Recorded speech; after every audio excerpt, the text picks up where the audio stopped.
Hello,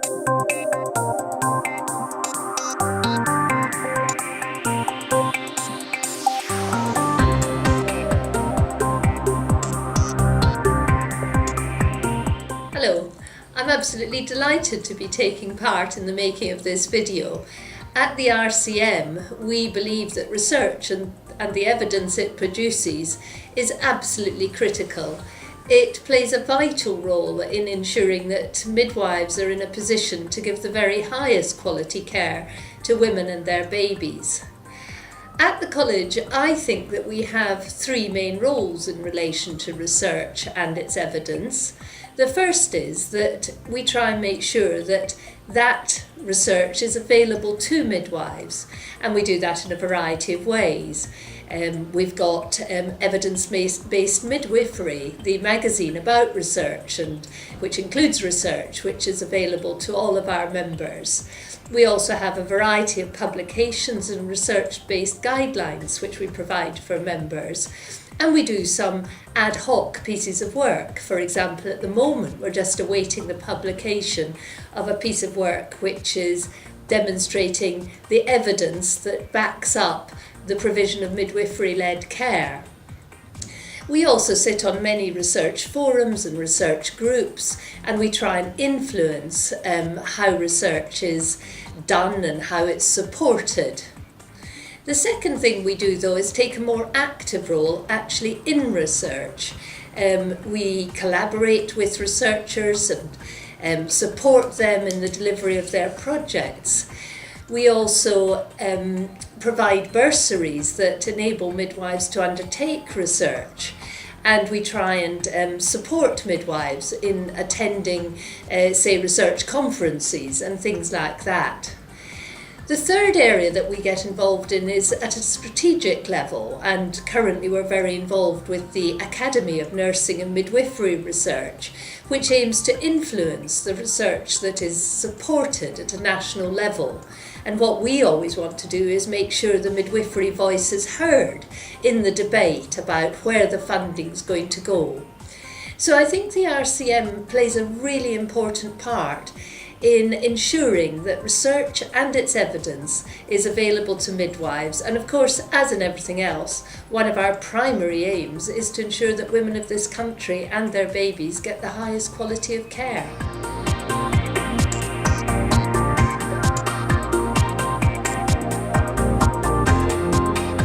Welcome to the first global conference of the Doctoral Midwifery Research Society, being held in partnership with the Royal College of Midwives. The DMRS was established in 2007 with a grant from the Northern Ireland Research and Development Office, as it was known then. The main aim of the DMRS was to provide a platform for midwives and others to share research findings and developments, with particular emphasis on the relevance and applicability of outcomes to clinical practice, education, policy and theory development. Membership of the DMRS is open to all, with a full range of categories available.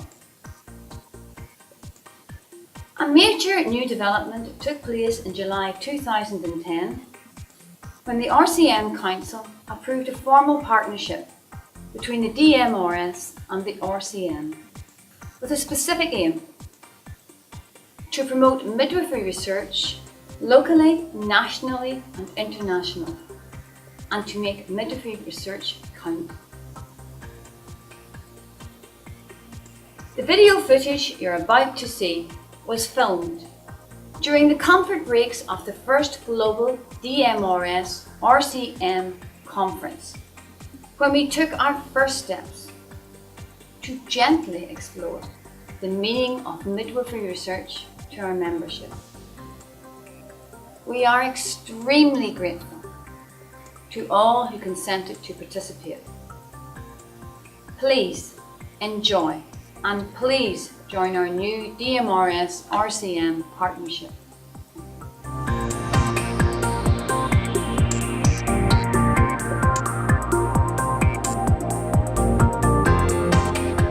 I'm sure it has, because if only because it's come into existence over my lifetime. But the amount of midwifery research has increased vastly over my career, and the quality, I think, has got better overall. I think one of the exciting things is, given that midwifery is a hybrid discipline in research terms, in that we all have different research method skills, we now have a vast range of expertise as well as a lot of research findings. So we've midwife sociologists, midwife statisticians, midwife anthropologists, midwife physiologists, midwife psychologists, and we're using the tools of a lot of academic disciplines to answer very fundamental midwifery questions, and questions that latch into the relationship between midwifery and the work of other professions. So I think we've got broader and we've also got deeper, and undoubtedly the value has increased both to us, to childbearing women and to adjacent professions.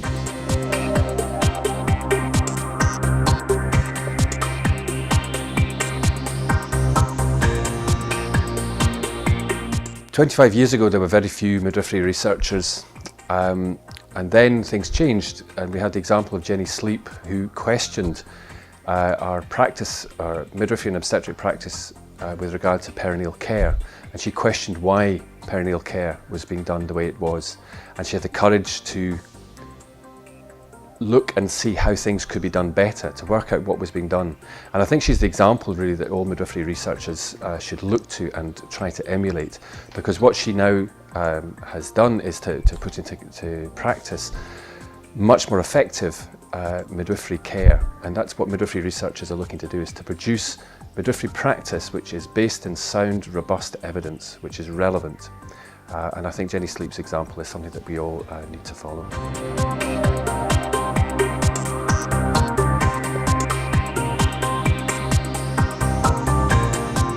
A short answer would be no. Every day in my practice I'm faced with questions from my colleagues, by myself, question practice, and sometimes also from the women. And I would say that at the stage in my career that I'm at, I'm becoming more questioning, and I'm finding that there are more questions that I feel that I would like to have more evidence, so that I could base my answers to women colleagues and to myself on that evidence. So I would say no. I think there should be more research done, more midwifery research done to help me in my practice.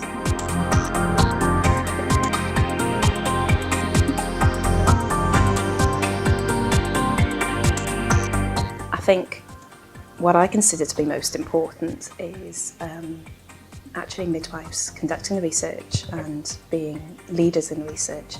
I think there is a general consensus that midwives do need to build their research capacity, and in building research capacity we can increase the generation of evidence with which to underpin practice, and in doing so improve the quality of care and patient safety, of course. And I think that midwives have historically had a tendency to be a bit anxious about research, and I think it's really, really important that we as midwives go out there and conduct research if we've got an interest in it. And I think that's the important bit, is that actually midwives doing their own research, rather than it being academics being the leaders in research or obstetricians being the leaders. You know, they're very, very valid, don't get me wrong, but I think that midwives do need to actually take the lead and build up a midwifery knowledge with which to underpin practice.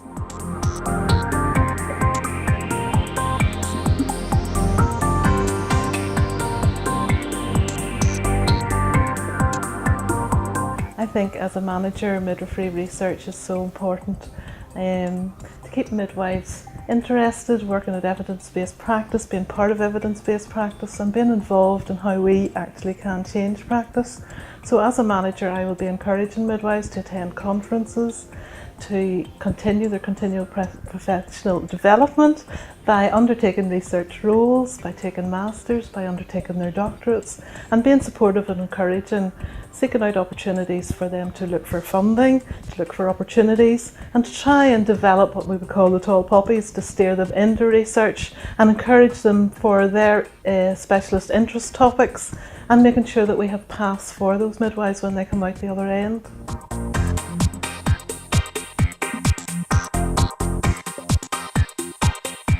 I would say two things, I think. The first thing is that they need to look at their practice, and they need to be considering what questions that they've got which really excite them from their practice. What do they want to look at which would help them to develop their practice, to develop the care that they will provide for women or for families. The second thing I think I would say to them is that they need to be careful about the question that they choose to research, because as I think illustrated in my research career, that these topics stay with you for a long time. And people, once you've published about the particular topic, people will contact you and maintain or help to maintain your interest in the topic over many, many years.